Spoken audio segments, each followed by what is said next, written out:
గతేడాది 'లక్కీ భాస్కర్' మూవీతో బాక్సాఫీస్ దగ్గర మంచి విజయాన్ని అందుకున్నాడు హీరో దుల్కర్ సల్మాన్. అంతేకాకుండా రీసెంట్గా దర్శకుడు పవన్ సాధినేని దర్శకత్వంలో 'ఆకాశంలో ఒక తార' అనే కొత్త మూవీ సెట్స్ మీదకు వచ్చిన విషయం మనకు తెలిసిందే. ఇప్పుడు మళ్ళీ ఒక కొత్త మూవీలో దుల్కర్ సల్మాన్ నటిస్తున్నారు. రానా దగ్గుబాటి, దుల్కర్ సల్మాన్ సంయుక్తంగా నిర్మిస్తున్న కొత్త మూవీ 'కాంతా'. ఈ సినిమాను దర్శకుడు సెల్వమణి సెల్వరాజ్ డైరెక్ట్ చేస్తున్నారు.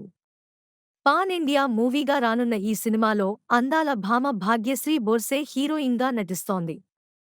ప్రస్తుతం ఈ చిత్రం శరవేగంగా షూటింగ్ జరుపుకుంటుంది. అయితే మేకర్స్ నటుడిగా దుల్కర్ 13 ఏళ్ల ప్రయాణాన్ని పూర్తి చేసుకున్న సందర్భంగా 'కాంతా' చిత్రంలోని ఆయన లుక్ని విడుదల చేశారు. ఈ పోస్టర్లో దుల్కర్ లుక్ సినిమాపై ఆసక్తిని పెంచుతుంది. 1950ల నాటి మద్రాసు నేపథ్యంలో మానవ సంబంధాలు, సామాజిక సంక్లిష్టతలను విశ్లేషిస్తూ నిర్మిస్తున్నారు ఈ చిత్రాన్ని. ఈ సినిమాలో సముద్రఖని కీలక పాత్రలో నటిస్తున్నారు. రానా దగ్గుబాటి, దుల్కర్ సల్మాన్, ప్రశాంత్ పొట్లూరి, జోమ్ వర్గీస్ ఈ చిత్రాన్ని ప్రొడ్యూస్ చేస్తున్నారు.